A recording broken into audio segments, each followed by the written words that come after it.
సైట్పై సమాలోచనలు. ప్రజాభవన్లో deputy CM Bhatti విక్రమార్కతో మంత్రులు ఉత్తమ్, శ్రీధర్ బాబు, అడ్లూరి సమావేశం. Site visit నిబంధనతో పాటు బడ్జెట్ సమావేశాలు, మున్సిపల్స్పై చర్చ. సింగరేణిలోని 12 ఏళ్ల టెండర్లన్నింటిపైన రివ్యూ చేయాలి. ఢిల్లీలో మీడియాతో మహేష్ కుమార్ గౌడ్. అందరు దొరికిపోతారు, మీరు దొరుకుతారు, వాళ్ళు దొరుకుతారు.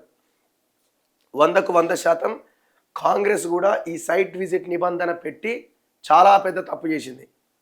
చాలా క్లియర్గా భట్టి విక్రమార్క అండ్ వీళ్ళందరూ కలిసి ఇది మనకే రావాలి అనే ప్లాన్ 100% చేసిరు.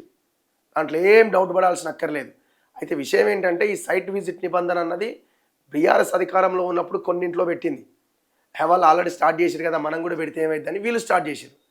వీళ్ళేంది ఇంత పెద్ద ప్రాజెక్ట్లో దీంట్లో పెట్టిరు. దీన్ని గతంలో కోమటిరెడ్డి వెంకటరెడ్డి తన అన్న, నేను తమ్ముడు అన్నా కానీ తమ్ముడు కాదు, రాజగోపాల్ రెడ్డికి సంబంధం లేదు, ఇది అన్నకు సంబంధించిన సుషి హైటెక్ ప్రాజెక్ట్స్ అనే కంపెనీ కోసం కోమటిరెడ్డి వెంకటరెడ్డి బీఆర్ఎస్ అధికారంలో ఉన్నప్పుడు కూడా ప్రయత్నం చేసిండు.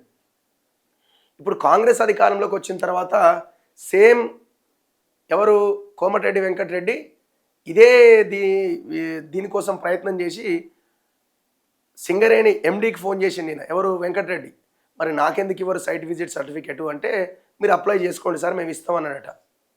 అయితే ఇంకా అది వెంకటరెడ్డి బ్రదర్ అయిన అనిల్ కుమార్ రెడ్డి కంపెనీ అయిన ఈ సుషి హైటెక్ ప్రాజెక్ట్కి ఇంకా అది ఆ సైట్ విజిట్ సర్టిఫికేట్ రాలే. కాకపోతే ఏమైందంటే ఎండార్స్ చేసిండు ఎవరు, ఇక్కడున్న కృష్ణ భాస్కర్ సింగరేణి సిఎండి, ఆయన నైని బొగ్గు బ్లాక్ సంబంధించిన ఒడిశాలో ఉన్న ఆ జిఎంకి పంపించిండు సంతకం పెట్టి, పలానా వాళ్ళు కూడా అడుగుతున్నారు అని. ఇది భట్టి విక్రమార్కకి, నరేంద్ర చౌదరికి, వీళ్ళందరికీ నచ్చలే. ఒక్కడే వేయాలి కదా టెండరు, మెగా కృష్ణారెడ్డికి మనోడు కంపెనీకి రావాలి కదా, మనకే రావాలనుకున్నాం కదా, మళ్ళీ ఏంది కోమటిరెడ్డి వెంకటరెడ్డి ఎంటర్ అయ్యిండని. అప్పుడు వీళ్ళు ఎన్టీవీలో ఆ స్టోరీ ఏదో వండి వార్చి ఏదో కథ నడిపించారు. యాక్చువల్గా ఏంటంటే కోమటిరెడ్డి వెంకటరెడ్డి కూడా ఇప్పుడు సైలెంట్ అయిపోయింది, ఆయన కూడా ఏం మాట్లాడతలేడు. వెంకటరెడ్డి బ్రదర్ అంటే వాళ్ళ అన్న అనిల్ కుమార్ రెడ్డికి సంబంధించిన సుషి హైటెక్ ప్రాజెక్ట్స్ కంపెనీకి రావాలని ఆయన ప్రయత్నము. భట్టి విక్రమార్క, నరేంద్ర చౌదరి, మెగా కృష్ణారెడ్డి వీళ్ళకి రావాలన్నది వీళ్ళ ప్రయత్నం. ఇందులో భాగంగా వెంకటరెడ్డి ఎంటర్ అవడంతో మొత్తం అంతా వ్యవహారం పెడిచికొట్టింది, రద్దు చేసి పడేసారు.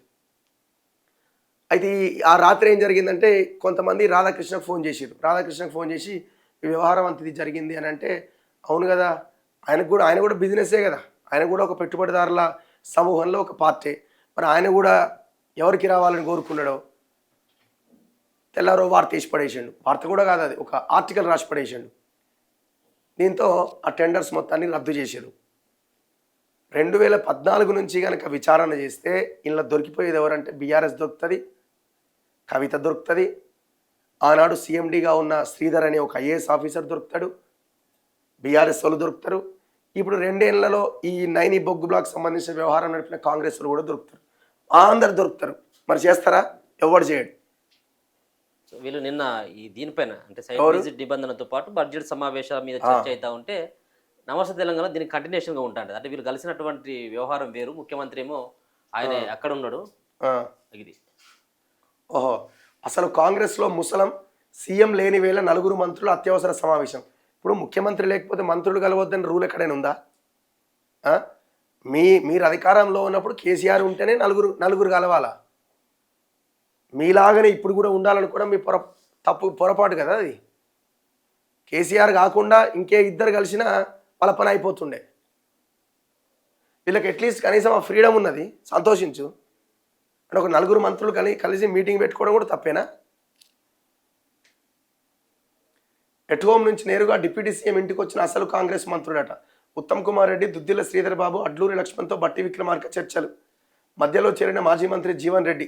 సింగరేణి వ్యవహారంలో కోమటిరెడ్డిని కావాలని ఆంధ్రజ్యోతికి పంపారని చర్చ. అసలు కాంగ్రెస్ నేతల మధ్య చిచ్చుబెట్టి వెన్నుపోటు పొడుస్తున్నారని ఆవేదన. కలిసికట్టుగా లేకపోతే నష్టపోవడే ఏకాభిప్రాయానికి వచ్చిన సీనియర్లు. మీకు ఫోన్ చేసి చెప్పినారు, మేము ఇట్లా అనుకుంటున్నాం, ఇట్లా మీటింగ్ పెట్టినామని. ఎవరికి ఇష్టం వచ్చింది వాడు రాసుకుంటున్నాడు.